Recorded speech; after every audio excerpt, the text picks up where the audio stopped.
মানবজাতির ইতিহাসে কিছু নারী এমন গুনাহগার যে স্বয়ং মহান আল্লাহ তাআলা তার কিতাবে সেই সব নারীদের ব্যাপারে বর্ণনা করে মানুষকে সাবধান করেছেন। যুগে যুগে এই সব নারী শুধু মানুষকে গুনাহগারী করেনি, বরং মহান আল্লাহ তাআলার অনেক পয়গম্বরের হত্যার সঙ্গেও জড়িত ছিল।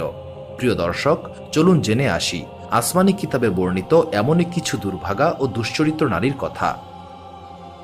হযরত লূত আলাইহিস সালামের স্ত্রী। হাজার বছর পূর্বে সাদম এবং গামোরা নামের শহর ছিল। এই সেই কাউম যেখানে মহান আল্লাহ তাআলা হযরত লূত আলাইহিস সালামকে নবী হিসেবে প্রেরণ করেছিলেন। এরা ছিল এক ভয়ঙ্কর গুনাহে লিপ্ত। এটি এমন এক গুনাহ যেটি মানবজাতির ইতিহাসে কেউ কখনো করেনি। এরা ছিল সমকামীর মতো ভয়াবহ গুনাহে লিপ্ত। এরা ছেলেরা ছেলেদের এবং মেয়েরা মেয়েদেরকে কামনা করত। হযরত লূত আলাইহিস সালামের স্ত্রীর নাম ছিল ওয়াইলা। সে হয়তো লূত আলাইহিস সালামের স্ত্রী ছিল, কিন্তু সে ছিল এই গুনাহে লিপ্ত থাকা কাউমের অনুসারী। প্রিয় দর্শক, এর থেকে দুর্ভাগ্য আর কি হতে পারে? একজন পয়গম্বরের স্ত্রী হওয়া সত্ত্বেও সে হেদায়েতপ্রাপ্ত হয়নি।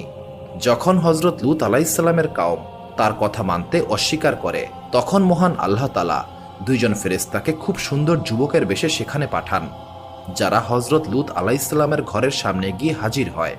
হযরত লূত আলাইহিস সালামের স্ত্রী পর্দার আড়ালে সেই কাউমের সঙ্গে মিলিত হয়েছিল এবং সে এই খবর তার কাউমকে জানিয়ে দেয়।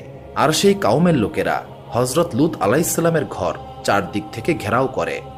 তখন সেই দুইজন ফেরেশতা হযরত লূত আলাইহিস সালামকে মহান আল্লাহর তরফ থেকে আগত আযাবের কথা জানায় আর তাকে তার অনুসারীদেরকে নিয়ে সেখান থেকে সরে যেতে বলে। হযরত লূত আলাইহিস সালাম রাস্তায় থাকাকালীন সেই কাউমের লোকদের উপর পাথর বর্ষণ শুরু হয়। আর তার স্ত্রী, যে সেই কাউমের সঙ্গেই থাকত এবং তাদের সঙ্গে একই গুনাহে লিপ্ত ছিল, সেও এই কাউমের সঙ্গে আযাবের শিকার হয়। সাদমের পাহাড়ে আজও ওয়ালিয়ার মূর্তি দেখা যায়। হযরত লূত আলাইহিস সালামের স্ত্রীর ব্যাপারে বাইবেলের সঙ্গে সঙ্গে পবিত্র কোরআনের বিভিন্ন জায়গায় বর্ণিত হয়েছে। হযরত নূহ আলাইহিস সালামের স্ত্রী। হযরত নূহ আলাইহিস সালামের কাউম ছিল শিরকের মতো ভয়াবহ গুনাহে লিপ্ত। তারা ছিল মূর্তি পূজারী, অর্থাৎ তারা নিজেদের বানানো বিভিন্ন মূর্তির ইবাদত করত।